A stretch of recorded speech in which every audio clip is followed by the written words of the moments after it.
Hello, we are live. This is going to be a hugely in-demand session. I'm joined by some of our closest contacts in New Zealand. We've got Andrew Howe from Christchurch, Canterbury region. We've got Luci, Swatton, and Emma Newbury from Nelson, Tasman. And we've got a really interesting session for you today that I think we're going to have a lot of viewers for. Guys, welcome to the live stream. Thanks, Robin. Thanks, Robin. Well, we've a fantastic actual presentation for you tonight that we're going to talk through. But before we get on to that, just to remind everybody, this is live. It is what time in New Zealand? 8 a.m. 8 a.m. You're up early for everyone. It is 9 p.m. in UK, Ireland, and for our folks in US and Canada, we're kind of hitting 4 p.m., 1 p.m. to 4 p.m. there. So we're hitting the whole globe here. What's going to happen, because we're live, you're able to ask questions as we go.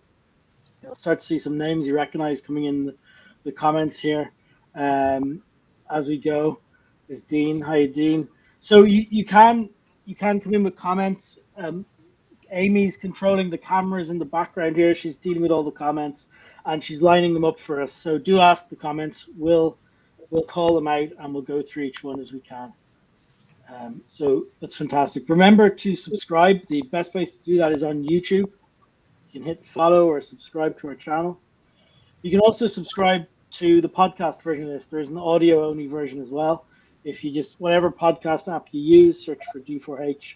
And you're able to get the audio version. David, welcome back. David from York.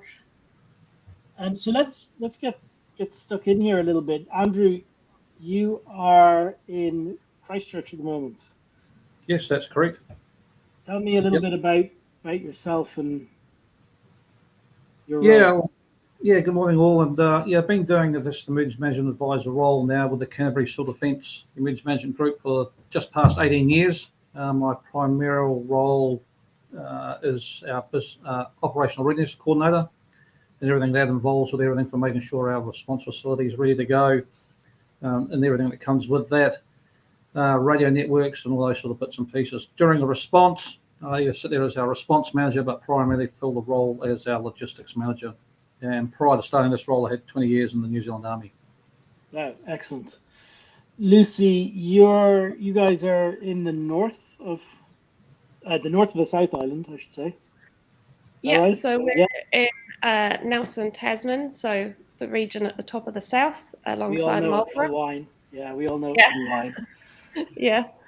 So we're sitting here in our group EOC in a semi-setup mode, ready to respond. Excellent. I think we're going to see some pictures of that later, of it during training or what it looks like in a response. Yeah. We come to you at a very busy time. You had a tornado on Monday. Is that right? Easter Monday saw a tornado go through part of our region. So yesterday we were actually out on the ground tracking and talking to residents about their impacts. So possibly a little underprepared for today, but that's what emergency management is all about. So. What kind of damage was done by that tornado?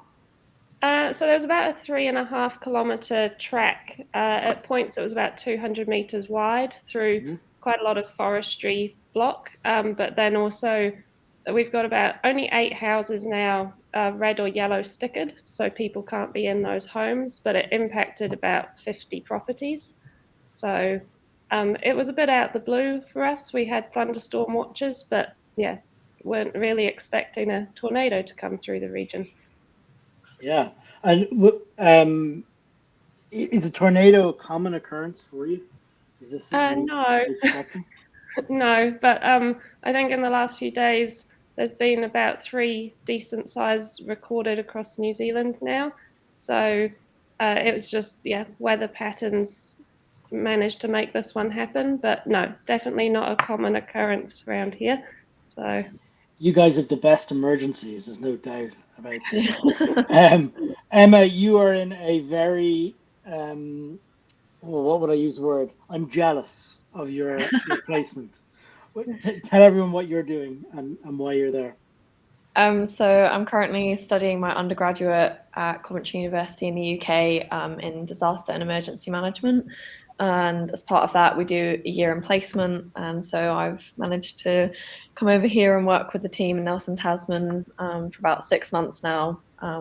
Yeah, doing lots of little bits and bobs, but working a lot under that operational readiness space with Luci. So yeah. Fantastic. Oh, I'm jealous of that as a placement. That sounds great. Amy, we might bring up some of the slides and start looking at the structure of CDEM in New Zealand. So CDEM, or Civil Defence Emergency Management, can you guys just give an overview for people who might be with a global audience here? What does that cover? What's that the equivalent to in other countries? Yeah, sure, Robin. It's and again, it's a little bit like any emergency management structure we have around the world. We have the next slide there, Amy, and that might help paint a bit of a picture. And so with us, it's very much bottom-up driven, and of course everything is really focused on supporting our communities when they're impacted or brought to their knees during an event, whatever that might be. And across New Zealand, we have 16 of these civil defence emergency management groups. And as you can see, the breakdown there on the map, and that includes the Chatham Islands, which is a few hundred kilometres east of Canterbury. And you can see our two areas we've got there, Canterbury and Nelson, Tasman, in the South Island. Now, if we look at the diagram off to the left there, the very much starts at local level, the Emergency Operations Centre, moves up to a regional level, and that's where I operate, where you'll have an Emergency Coordination Centre. So we have that differentiation between an Operations Centre and a Coordination Centre. And then finally, we work up to the National Emergency Management Agency, which they are based primarily in Wellington. And we have regional emergency management advisors that are sprinkled around the country to provide that direct support and that and advice as we need it. And I guess a bit to explain what these civil defence emergency management groups are, consider them a bit like a consortium, and it's made up all the local councils within that regional area, the emergency services, so in our case, New Zealand Police, Fire and Emergency New Zealand, and ambulance services, our lifeline utilities, health, iwi, so that's the local Maori tribes, etc. And of course, they all come together to work together and make up these civil defence emergency management groups, and they're reflected across the 16 groups we have across New Zealand. And I guess the other big thing that we do champion a lot is what we call the 4 Rs. So the risk reduction, the readiness for events, and that's with all the training and bits and pieces, the actual response to whatever event may come our way, and finally into the recovery space. And obviously there's quite a bit of recovery going on around New Zealand at the moment, and not only with Luci obviously just being hit by those tornadoes, but you may recall Cyclone Gabrielle that hit up in the North Island around Hawke's Bay that you can see on the map were severely impacted up into Gisborne. The sort of tone I hear now from people speaking to people in New Zealand is that these are turning into overlapping emergencies where you haven't recovered from the last one and the next one's impacting. So you're sort of getting this aggregate effect. Absolutely, and it's a draw on, I guess, the whole sector.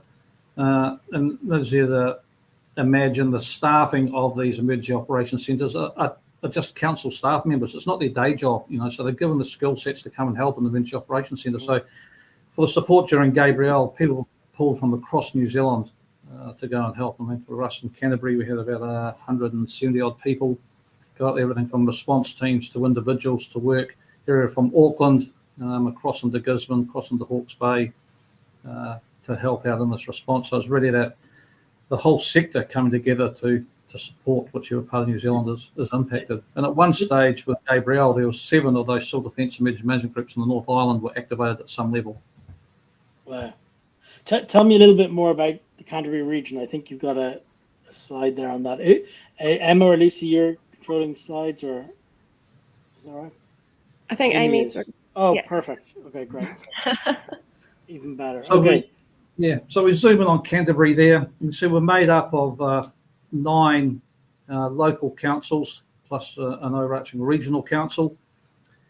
We are geographically the largest area within New Zealand. You can see there, just over 44,000 square kilometres. And that extends from the coast, South Pacific coast, all the way up to the Southern Alps to the west. And of course, we have all those challenges. We have the large urban areas of something like Christchurch, with the second largest population in New Zealand, around about 654. A few 100,000 within Christchurch itself. But then we go right through to some of our small rural communities, such as Mackenzie, Waimate, you see there, Kaikoura, which mainly have a few thousand residents. So again, it's very much rural focused. So again, we have some all those challenges that come from large urban areas, but also supporting those smaller rural areas.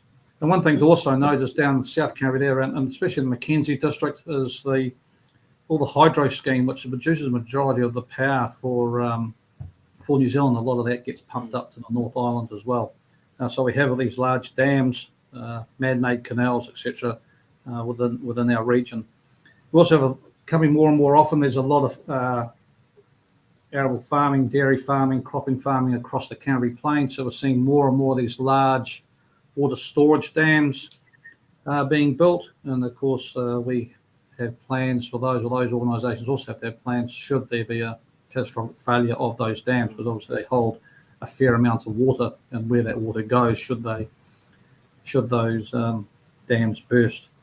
So you've everything from sort of alpine peaks and the hilly areas leading into that, all the way down to the plains and to the sea. Absolutely. It's quite a different varying terrain. Yep, from the mountains to the terrain, and I guess that's something else we have. We've got 3 large alpine braided rivers that run west to east across Canterbury, and we have had events where all basically the South Island's almost been cut in half, or the bottom third cut off, where the 2 bridges crossing one of our significant rivers were both damaged with flooding, and on the west coast there was a significant slip, so people could not move north or south, and all the impacts we had there. And we've also got 2 of the 3 alpine passes, road passes, that actually link east and west coast. So we have quite a diverse countryside in the area that we're in. Luci, in Nelson, Tasman, you're kind of a different geography here, really, aren't you? It's national parks and slightly different. I want to say I've kayaked across some bay there a long time ago, and I'm trying to picture on that map where I did it, but I'm pretty sure it was in Nelson, Tasman. It looks familiar. I would say it might be the Abel Tasman National Park. A lot of people do big kayaking trips up through there. Beautiful beaches and nice clear waters on a good day. So maybe up in the Abel Tasman. So we've 2 councils that come together from an emergency management perspective. Yeah, so we're a bit unusual in the fact we have 2 unitary authorities, councils, and unlike Canterbury, we don't have the district local councils. So in some ways we're lucky. We've only got 2 that we're working with. Makes things a little easier some days. So we've got Nelson City itself, which is quite a small geographical area, but then the Tasman region is quite a lot larger and far more rural, remote areas that are tricky to get to. And there's been a lot of growth in the region, huge sort of population growth and a lot of building going on at the moment. A lot of new development in areas that are potentially then at risk of flooding, coastal areas, tsunami risks. So yeah, it's great to have a lot more people in the region, but the people create more hazards. So we kind of work through, some of our stuff is around tourism as well, because although a smaller population than Canterbury, over the summer months we really grow hugely in population with tourists, and they're often in remote locations that are tricky to get to with little communication. Mm. So yeah, we've got a few mountains, some beautiful beaches, rivers, but not quite as mountainous as the Canterbury area with Andrew down there. So You guys share some hazards, right? It's definitely. We actually, when Andrew and Emma and I were talking about this, we had two different slides about our hazards, and then suddenly realized that they were the same slide. So decided to combine them together.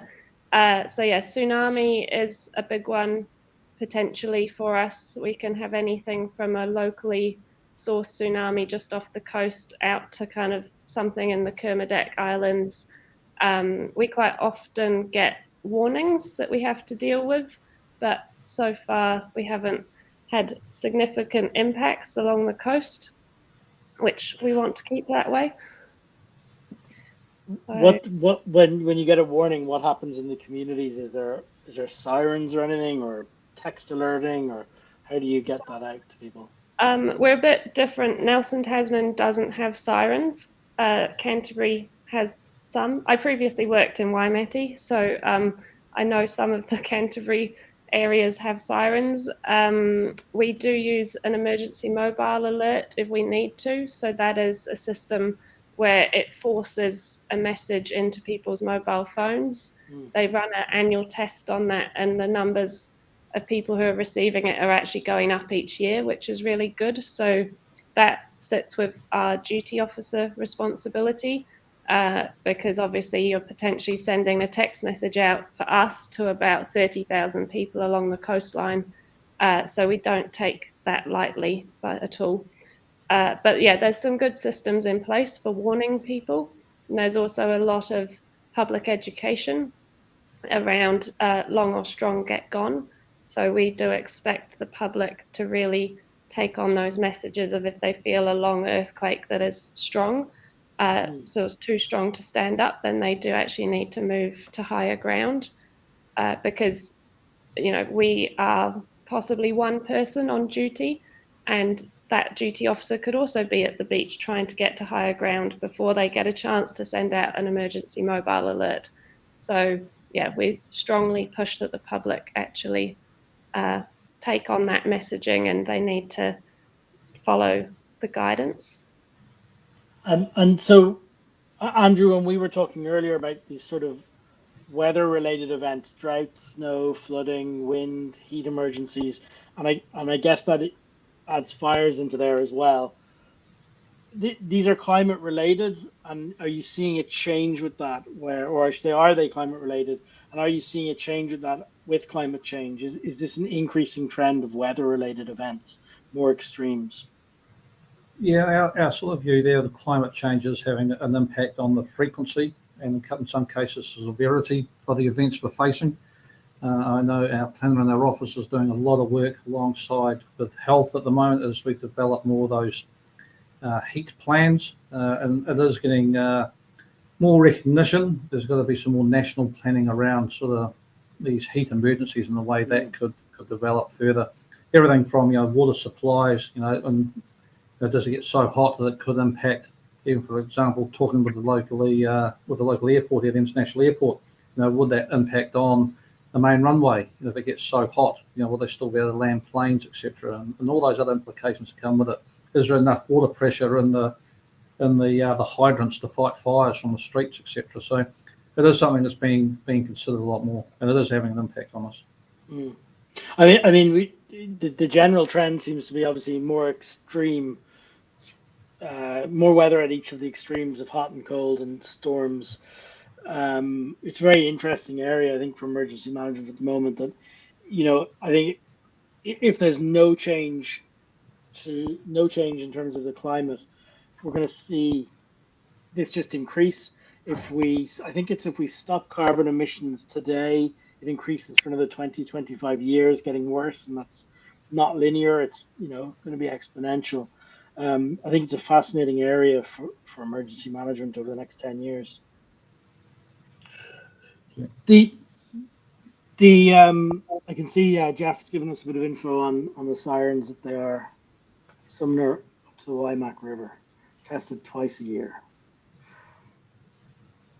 So let's jump on to the next slide here and just have a look at some previous events that you've had in Nelson. Cyclones, tornadoes, that's an updated one. Fires. What's kind of notable in a lot of these, they make international news. They're big events. I mean, these are names I know. Just talk a little bit on that, Luci, and what the response has been like to them. Yeah, so we'll start with Pigeon Valley fires, I guess. This damaged about 2,400 hectares of ground. Luckily, in some ways, only one house was actually destroyed. But, 3,000 people were evacuated from Wakefield, which is one small area, because of the risk to those people. So significant response here for that event. And at the time, it was the largest wildfire in New Zealand, but that got overtaken a year later by the Lake Howe fire. So as we've just talked about, these events are just getting bigger and bigger, and it's being trumped in a very short time frame. It's not a 20-year gap between the next biggest event. So yeah, that was a massive event for the region. We had sort of hundreds of people responding. You might not believe it, but you can actually fit about 80 people into this room that we're sat in here. It's a bit of a sardine case, but yeah, it's quite a hum when you've got that many people going through here. Then looking at Cyclone Gita and Fahey, these actually happened within a month of each other. So again, that regularity is really increasing over time. These both caused a lot of flooding, high winds, as you can see in the pictures, significant storm surges, debris flows, and it definitely had a huge impact on a lot of orchards. Nelson's a great fruit growing region. So yeah, that kind of agriculture impact and horticulture impacts are really being seen as well. In terms of the operational or tactical response on the ground, that's Fire and Emergency New Zealand. You've got your own response teams though as well. They're volunteer led, is that right? Run by CDEM? Yeah, so we've got NZRT2, so second group to become official in the country. So they work alongside us. They're a group of volunteers, amazing people who give up a huge amount of their time to go and help others and work alongside FENS and police or anyone out on the ground responding, whilst we tend to be back here coordinating the response. So yeah, we were actually out there yesterday with FENS response team, us. So again, really good multi-agency response. How many are typically on a response team? So at the moment, our team has just recruited. So I think we're sitting around 20 to 25. We got a bit low over the COVID period just because of people moving on and changes in the team. But yeah, we ideally want to sit around that 20 to 25 number. Excellent. Andrew, Canterbury and certainly Christchurch, just the word earthquake comes to mind. I think that's how the world knows Christchurch in the news. Absolutely, and even Talk though a little bit about this. Yeah, for sure, and even though I didn't see there, sort of things really kicked off a decade of significant events happening from 2010, but even prior to that, we also had some significant events with snows and flooding and everything. But the initial earthquake on the 4th of September to the south of Christchurch sort of really kicked off that sequence. Now, obviously, the 22 February one, that was the one that basically crippled Christchurch, and New Zealand's second biggest city was pretty much brought to its knees. Unfortunately, that resulted in 185 deaths. That's the 6.2 that we're seeing. Yeah, is that right? Yeah. Is that there's the picture there of sort of dust rising on the top right of the slide? That's in CBD of Christchurch. Yeah, so that's just dust coming up from the shaking from buildings collapsed. There's rubble on the ground. Yes. And then there was really only 2 buildings that catastrophically collapsed.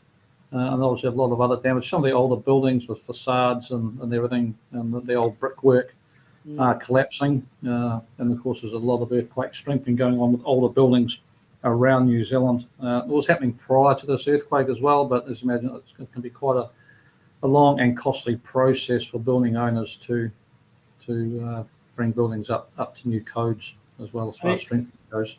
Christchurch is lovely today. I mean, one of the benefits you have is having the chance to remodel a city almost entirely, right, in terms of what a modern city layout should be like, what modern building code should be.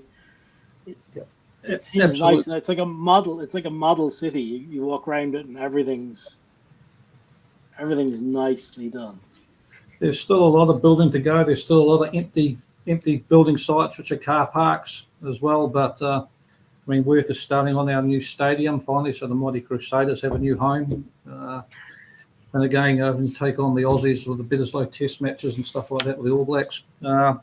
So we're looking forward to that. We'll see at the World Cup. We'll see at the World Cup. Absolutely. Yeah. And of course, for us, where we work now in the Justice Emergency Services Precinct, it was because of the earthquake that we got this building, where again, all the emergency services and ourselves from an emergency management point of view are all co-located in the one building, and we have a purpose-built, true multi-agency emergency operations centre. So there certainly has been some significant benefits. One of the other earthquakes has got there on the 14th of November, which was the North Canterbury earthquake, and that ended up being a very, very unique as it goes within the world, as 20 fault lines ruptured, and it's actually been described as the most complex earthquake ever studied.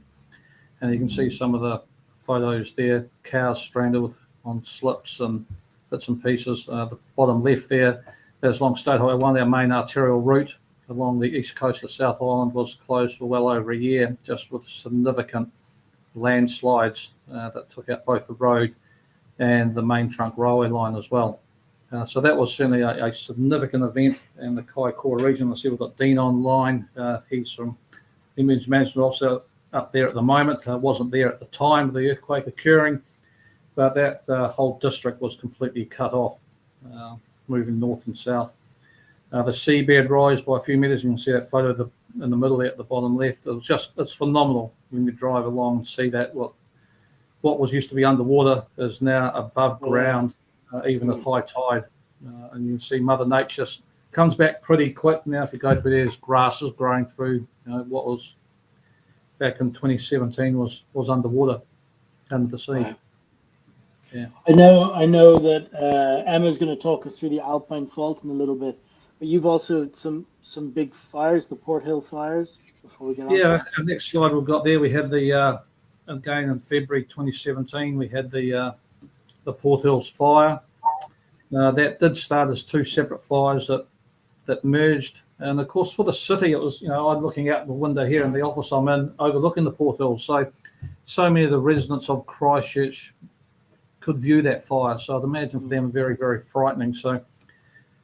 Fortunately, only 9 houses were destroyed, but hundreds of residents were evacuated. And unfortunately, there was one loss of life, and that was through the death of a helicopter pilot while fighting the fire.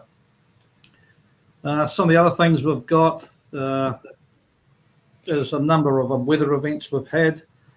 You see there a lineup of significant floods that we've had. Rather significant hailstorm down in South Canterbury around Timaru area. We had the very unfortunate event of the mosque shooting, where 51 people lost their lives, and of course with tsunamis, as Luci's always mentioned, there's been numerous warnings and threats. And again, back on the 5th of March 21, there was 3 significant earthquakes, as you can see there, over a period of 6 hours, and those the Hickory Community Trench earthquake, they're up to the northeast of the North Island, and could generate some significant tsunamis. And of course, for us, the big one is anything that generates out of South America, pretty much impacting the whole east coast of New Zealand. I think it'd be interesting to talk a little bit about terrorism from an emergency management standpoint. Assumedly, that's a police-led event. how do emergency management and police work together on something like that? What's it like in the EOC? Yeah, absolutely. And again, it was with the helping out in that tourism event and the support to the police, very much as you pointed out there, Robin, in that supporting role.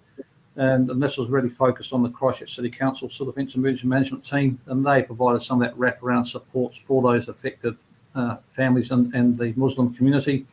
That was in particular getting spaces where those people could safely meet as they grieved and went through the process, especially immediately after the event. And that could be everything just from that, providing the refreshments and bits and pieces in a place for people to meet, but very much whatever we could do to support the police.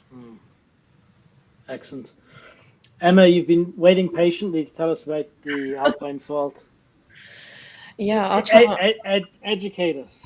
Yeah, I'll try not to make it too down and gloomy and keep it light and keep it going. But yeah, so for people from across the globe, so the Alpine Fault is that active plate boundary between the Pacific and the Australian plates. And when we refer to it as, in the emergency management world here, we kind of refer to it a lot as AFA, and that's the kind of Alpine Fault magnitude 8 scenario. And that's kind of based on this program of scientific modeling, coordinated response planning, community engagement, that's designed to help build our kind of resilience to the next earthquake. So it's actually the longest natural straight line that's visible from space. And one of my later slides will show that. It's ruptured 27 times over the last 8,000 years.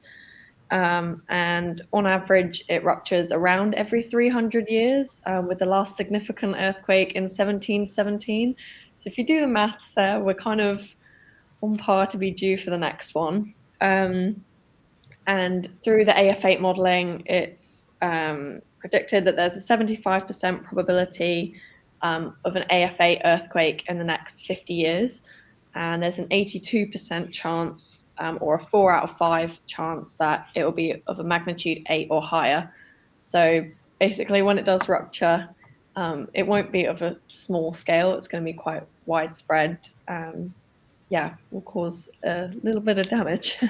So would the emergency manager and you prefer to be in New Zealand or the UK when that happens? Oh, I'm not sure. I mean, I'd like to see the response to it and be a part of that, but yeah.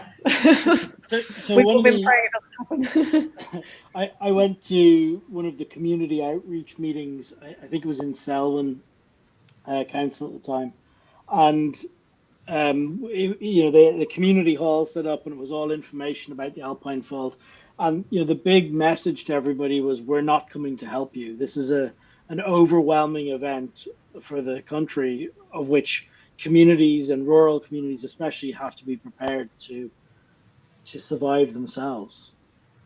Yeah, definitely. And yeah, so it'll be the whole South Island is going to be affected, and likely parts of the lower North Island as well. So that's probably going to trigger sort of that national state of emergency. And a lot of the South Island groups, so I think there's only around 1 million people on the South Island in total. So not many of those are emergency managers. So quite often in smaller scale events, we might call on external staff and support from other regions who aren't affected. So from the North Island and places like that. But obviously in this kind of event on this scale, we're kind of much more self-reliant and having to cope within our region. So yeah, that'll definitely look a bit different. So other than people's obvious understanding of shaking, buildings collapsing, infrastructure being taken out, what are the other things they'll see? Like, what's liquefaction? Yep. So of course we've got shaking, damage to buildings and lifelines. Yeah, so liquefaction is probably going to be the one that will affect your roading, and so that's obviously going to affect where you can get to and your transport in and out of places. And liquefaction, for those who don't know, is a process that causes soil to behave more like a liquid than a solid when it's shaken around quite a bit. So particularly for people in coastal regions, this is probably more of a worry. or people who are like by those big water sources where there's already water in the ground, and when that's given a good shake, it can cause liquefaction to happen. And some of those images on those slides, I saw that car one on the left, I think was on Andrew's last slide as well. So that's kind of what it looks like, and it's kind of quite a big clear up process afterwards as well. So preparations for this, you're out in the community, you're doing training internally. Yeah, so a lot of our kind of preparations for us have looked at, we're training up a lot more staff within our region to kind of build that familiarity with our response processes and our systems. So like using D4H, we've obviously got a 24/7 duty officer who stays up to date with everything. So they'll probably be the first one to know about if this happens, and everyone's hoping it's not on their shift. We also work a lot on building our relationships with agencies like FENS and police, and our response team, and bringing them into our kind of scenario training. And so we build those relationships early on, and then all you have to do is pick up the phone and you can talk to whoever down the road. We're kind of building up a larger database of those kind of community points and civil defence centres. So afterwards or post impact, people have somewhere to go to, and there's places already pre-arranged with welfare boxes already there. And we're also doing smaller bits like increasing our satellite communications, particularly we have a few areas that are likely to be quite remote and cut off for an extensive time. So making sure they have a way to talk to us and we can get that information from them. And also we've done a lot of work on pre-preparing like action plans. So we know exactly, we kind of have that list of things we need to do already there. So it's just pulling that sheet of paper out when it happens and just following through and creating that sense of ease. Excellent.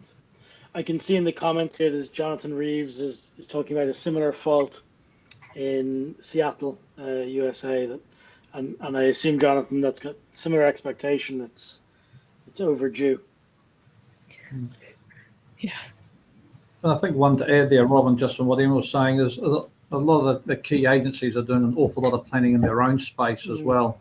You know, whether it's police, whether it's Fire and Emergency New Zealand, health, the ambulance service, a lot of lifeline utilities. So there's certainly a lot of thought going on. I know here within the Just Emergency Service Precinct, we have the 111 call centre, the 911 for those states, etc. I know they're looking at how they're going to keep operating in this sort of Alpine Fault environment, knowing that telecommunications are going to be severely impacted on the ability for people to call for that emergency help through the emergency services. It's probably going to be severely compromised. Amazing. We know you guys do D4H. There's been some of you are key figures in the spread of D4H across certainly the South Island within New Zealand, and I think even onto some of the North Island groups as well. You've been lots of talk to. Can we talk a little bit about that? Do you mind just talking about how you've been sharing templates with each other, the ability that people are familiar to the same software when they assist with mutual aid? Yeah, for sure, absolutely. And I guess the first one up there is as more of the civil defence emergency management groups start bringing D4H on board, and even some of those who haven't yet, we pulled together a sort of D4H community of practice, I guess, for lack of a better term. Now, unfortunately, we've only had one Teams meeting with that, because then with all these other events we had around the island, the chance to get everyone back together again for a chat and where we keep pushing with this just hasn't happened. But it is on my radar to try and reinstigate this sort of nationwide community of practice, in particular in that civil defence emergency management space. Mm-hmm. I'd offer at this time, if you want any of our team to join any of those calls for a period of it, or any questions we can answer or leave a group on, I'm more than happy to do that too. Absolutely. And again, moving on to that second point there around us, let's say the Selwyn district within Canterbury were the first ones to sort of look at D4H and bring it on board, and then we adopted it region-wide. then from there, as other groups have got it, there's the ability to offer our sort of base template we have, so they don't have to start from scratch. And I see Dean's just put a comment up there. Even just last week, one of the emergency management officers from up in Marlborough district, we were on the phone just going through the different templates that we have or what we've developed over the last few years. The ability to actually share those templates with them by using the raw template data.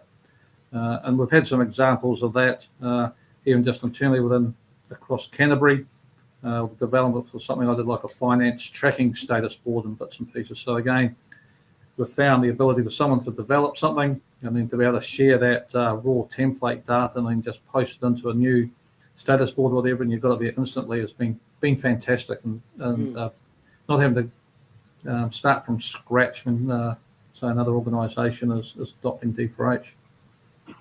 For the trusted access piece there, I see you have where you can provide each other remote support. What are the benefits of multiple agencies utilizing the same software? To be able to utilise the same software across multiple agencies, it sort of goes without saying, just the ability to provide that remote support. I mean, for us within Canterbury, all the emergency management staff from across the councils have admin access to each other's accounts. So again, if someone happens to be away, because there may be some councils where it's just a sole emergency management advisor in there, they could be on leave or sick or something. So again, the ability for us to remotely support them has proved certainly worthwhile. And for example, Luci and they can access our accounts and vice versa. So again, it is that sort of high trust model, but we are only a small nation, and any way that we can, by having this remote support and support for training, is certainly paying off. We talked about a huge variance of different types of emergencies on this call. And we've got everything from tornadoes to earthquakes to tsunami warnings. How has D4H worked from you from a customizable point of view? Has it been adaptable enough? Yeah, certainly have. I've got a couple of comments coming up, but certainly be able to create those sort of initial action plans based on various events. One thing I have found very worthwhile is it doesn't matter what the event is, whatever ICS function might be. If I take logistics, for example, what I sort of look after is you can have all those initial tasks all preloaded, so they know to come in. They've got to start working on rosters, maybe organise the catering, got to get the access cards out, computer logins, all that sort of stuff. So there's all those sort of things that are standard regardless of what the event is we face. So be able to have all that preloaded. If something kicks off in the middle of the night, you come in bleary-eyed, you can crank up a site, and you're going to have templates there all ready to get people thinking and get started. Fantastic. Luci, you're slightly more recent D4H adopters, that's accurate to the guys? Yeah. I remember demoing to you not that long ago, and helping you guys get started. And I know you went through an implementation of D4H in Nelson, Tasman, where you would have sort of received the training from us on how to configure up status boards and your tasks and everything that Andrew's talking about. Can you talk a little bit about that? Was it easy? Yeah, sure. I guess so I've previously been in Canterbury. I actually left Canterbury just as we got D4H in. So I had a little bit of a taster of it before moving up to Nelson, Tasman. And then feedback from staff here working in responses was always kind of, we don't have a system that is built for what we're trying to do. You use Teams, or there's been previous attempts at putting systems in place, but they just haven't been right.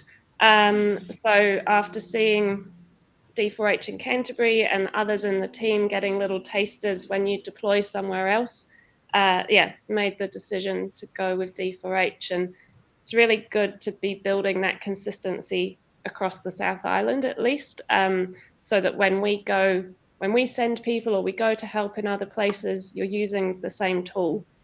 So as we went through implementation, I spoke with Andrew a lot, asked him a lot of questions. It's a good advantage of knowing each other across the country.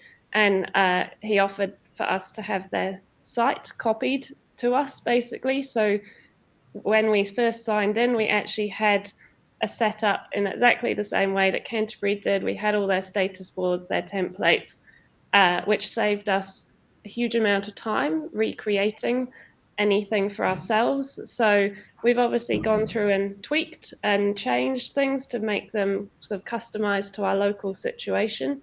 But there's a huge amount that is exactly the same as Canterbury in our system.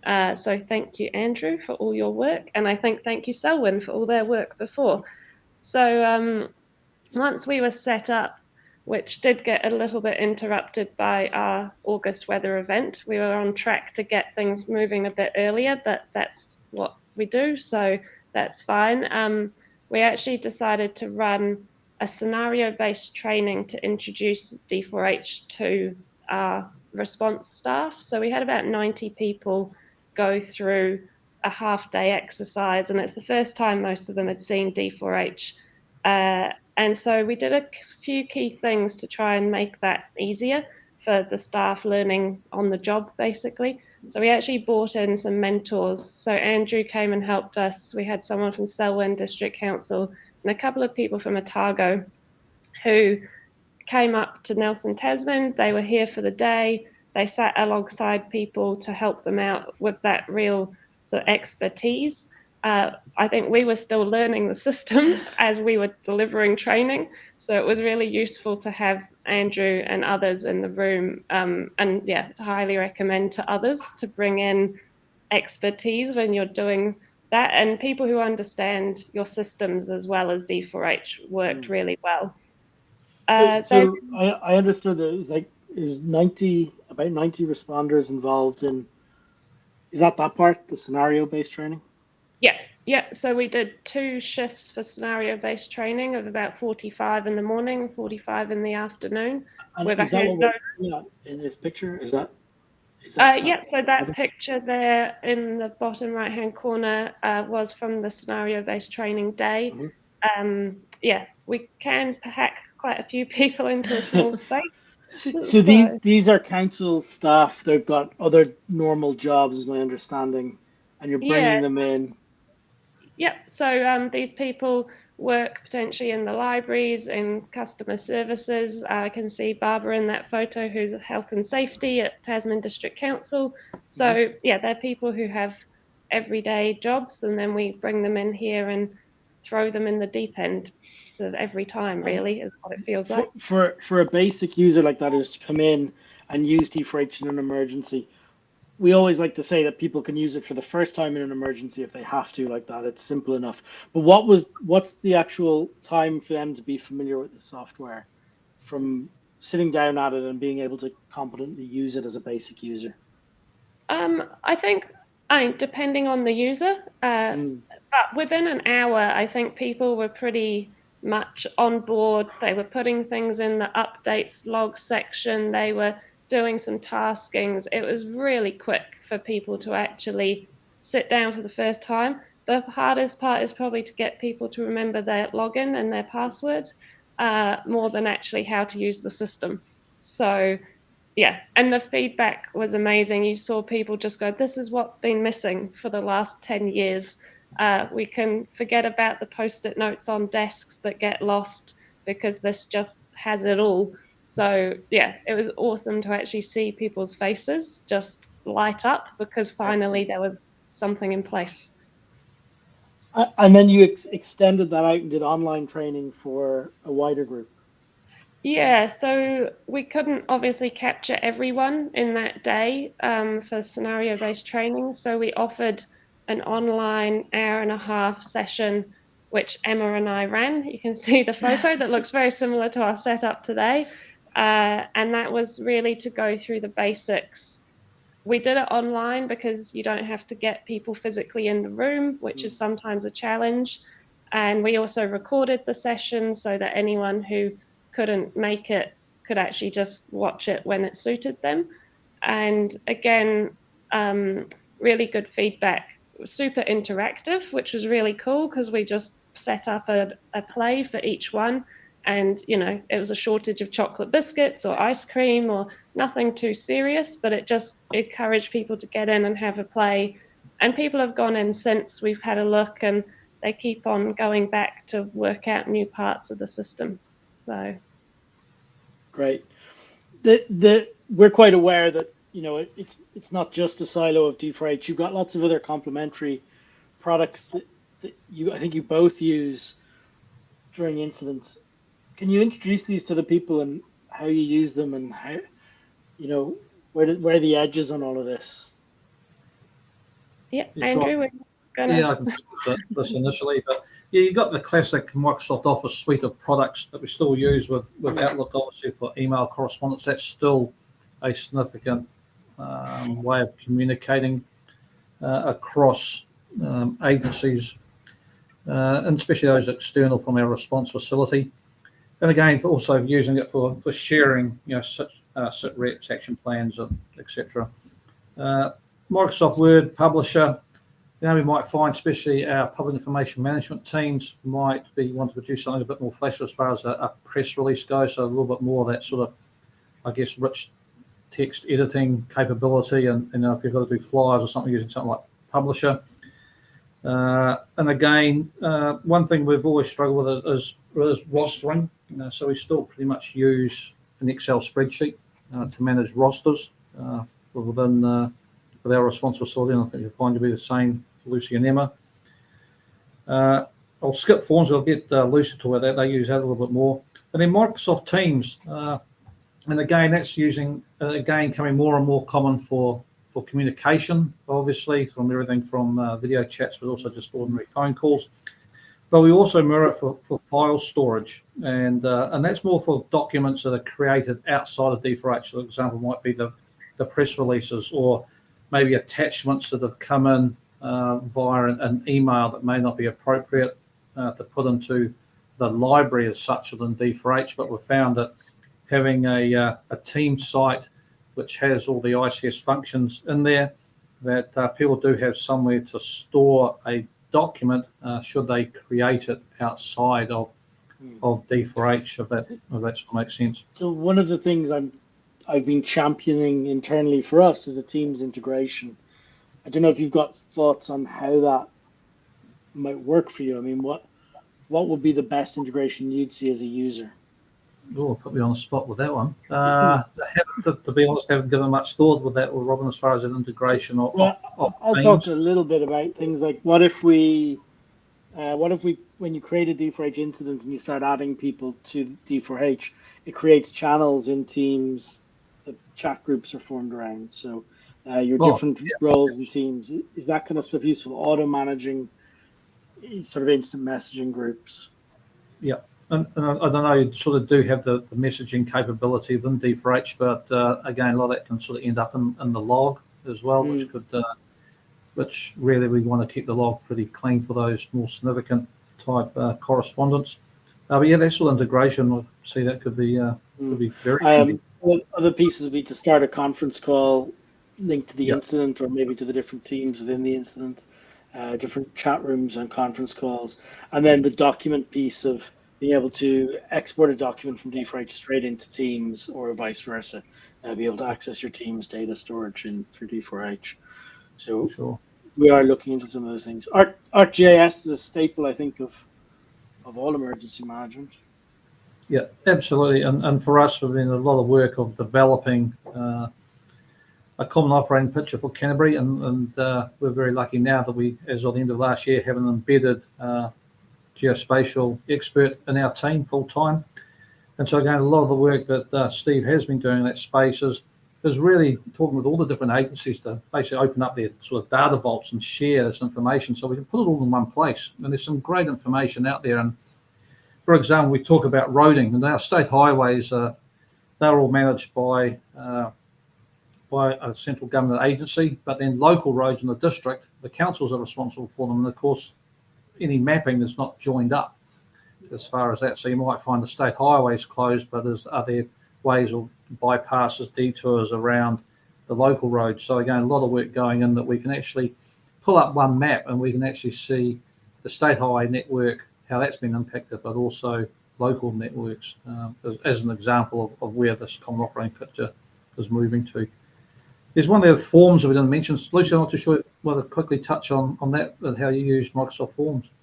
Yeah, sure. If that's all right, Robin, we'll. Oh yeah, 100%. So we use Microsoft Forms quite a lot in response, from anything from doing a health declaration when someone walks in asking around, COVID symptoms or rat tests or anything of that nature, through to when we do inductions.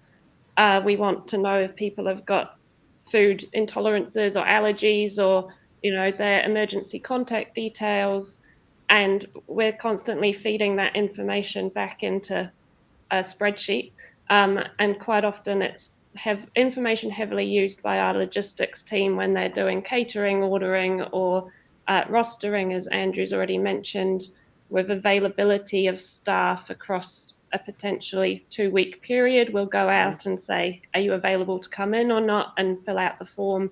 So I guess if there was a way to integrate some of that information in, that would be pretty amazing, to not be working across so many different systems. So we do have something like that coming this year, which would effectively fill out a status board in a similar manner. I assume that's the kind of thing you're thinking of. Yeah, it's just making it easy for us to capture information on people who are actually in our response. So. Yeah. 100%. We've also got some stuff around rostering coming, with the ability to set out, we call them operational periods, where you can change the roles and teams and pre-plan those. That's coming. We better watch the time here, because this conversation's been so good. We're running way over. We've one more slide here of enhancements, which I would love to make sure we get some time on. Importing Survey 123 data in. Can you do that as a CSV file today, if you match the column names up? I'd have to talk to Steve. Steve's online at the moment about that. And we've been doing a lot of work in that place, and that Survey 123 is used a lot to capture that sort of initial needs assessment for that emergency relief that people might need. And we know there's a very manual process that our friends in Otago, so our neighbours further south, have done, but again, we're trying to automate it, because again, any manual transitional stuff from, say, picking up Survey 123 to put it into a tasking within D4H to whatever agency might be on it, there is always a chance of that human error of inputting something. So again, looking at ways we can automate that. So. Two methods. You should be able to use the same column names in the status board, or field names on the status board, as in the Survey 123 form. Export Survey 123 data as a CSV or a spreadsheet and import it into the status board. It should automatically map all the fields for you. Quite a few people do that. We also have an API for status boards and inserting content into them, launching this year. It's in beta at the moment with a number of customers, and that will let you insert data in programmatically to, if any IT departments want to build something that automates that. Restricting access to specific status boards. You should be able to do that with permission profiles. So you can have a read, write, or delete permissions for each status board. Yeah, I guess that was more for dealing especially with personal information and that sort of emergency relief welfare sort of space. Not everyone necessarily needs to see that information. So again, we thought about that, of how those permissions could do, but I just thought it was for a whole site and not to a specific, specific status board. So I'm not sure to get that granular there, Robin. Yeah, you should be able to choose who can read or write or delete from every single module on the left side. So a specific status board would only be seen to people with the welfare permission profile, for example. Okay. It should be possible to do that. We can certainly show you that, and we'll try and put some help docs in the comments on this video too. Rollup from local accounts for regional view. We've lots of talk about that going on internally. I don't have a timeline on it, but it is sitting there as a high priority element for us to do some sort of aggregate view of the top, and we'd certainly come back to you guys for some research on that as we move closer to it. It is in our direction. Fantastic. pick and mix SITREP. I'll need that explained. Yeah, it was a little bit. That came about from COVID 1.0, the first round of COVID we had, and we found that the reporting metrics that Wellington, as the National Emergency Management Agency, wanted to get through the politicians didn't really fit within the current sort of makeup of the SITREP. And we know we can only have one SITREP, so we copied the standard sort of SITREP and filed that away, the raw data, and we sort of built a new SITREP that could actually meet the reporting metrics that was needed, and then changed it back afterwards. So I guess we say pick and mix. It might be the ability that you could create a whole heap of fields that you want on a SITREP, and then maybe just turn the ones on you want. Does that sort of make sense? Yeah. Turn them on just for one export or one share. Is that what you're thinking? Yeah, or potential for an event. As I say, if we end up with something like a COVID where the type of reporting we want is different to what we might do. So you can use this conditional form sections that you can use. So you can set a form section as sort of one group of fields as conditional, and you can set a rule to say only show this. So if the drop down incident type is earthquake, or it's COVID or pandemic or whatever, then you can show different blocks on the SITREP. And actually, there's a great live stream like this with Coast Guard New Zealand on how they've done that in a huge sort of call taker SITREP, if you want to think of it that way, where they're answering call, and it expands to more and more sections as they fill out more of the form. So they can do conditional fields. The other thing you can do is you can create a form template as a more specific briefing. So let's call it incident briefing or national briefing or something like that. And you can link the fields from the SITREP into that. So every time you generate a copy of that form ready for sharing, it'll pull in the latest data from the SITREP, but only the fields you've put on the form. So they get like a reduced data set for sharing. So that's another way to do that. Right. Sorry to be sort of rushing here. EOC rostering tool, that's coming. I hope it's a this year thing. Being able to set up different operational periods and schedule people out, and strip down play to operate over satellite connection. Can you describe that? Yeah, well, just looking at again, as it links back to one of the previous slides that Lucy said, of looking at, we take the AF8 scenario, our primary means of communication probably going to be severely impacted, and we are going to be falling back onto satellite. And again, using something that's not data hungry, etc., and bits and pieces of again sending stuff via satellite. So we still want to be able to use D4H, and just wondering, could you have a play that didn't automatically have the map? So we might sacrifice some of that sort of geospatial sort of stuff, but again, we can still communicate with SITREP's action plans and bits and pieces, just to cut back on that bandwidth. Gotcha. Yep, makes sense. We need to think that through. So it's nearly the same. It's more, rather than being the play, it sounds like it's nearly the user's connection that they can switch into low bandwidth mode. Mm-hmm. Because you still want, when your connection comes back, you still want all of the tools, I assume, once you're. So it's that someone can say on low bandwidth here, or join in a low bandwidth manner, and we only send them absolutely limited data. Yeah, interesting. Very interesting. Lucy, Emma, have you any other items that you'd like to discuss? No, I think that's good. Andrew and us had already spoken through all of that, so no, we're good. Thank you. Excellent. And I see Steve saying in the comments here as well, investigating using Power Automate and webhooks to fire records from Survey 123 to D4H status boards. That is possible with the beta of the API, Steve. And if you drop our help desk an email and explain what you're trying to do and ask for the incident management API beta, you might be able to get on that early access and see what they can do. So listen, I'm going to have to end this here because we've run way over, but I do want to thank you guys. It has been absolutely fantastic. I've really enjoyed the conversation. And again, another fascinating discussion about New Zealand's emergency management scene. Thank you so much, Robin, for having us. Yeah, thank you. Privilege. Thank you. Thank you, everyone.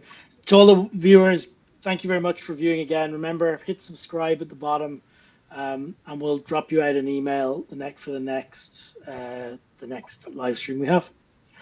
Thank you, everyone.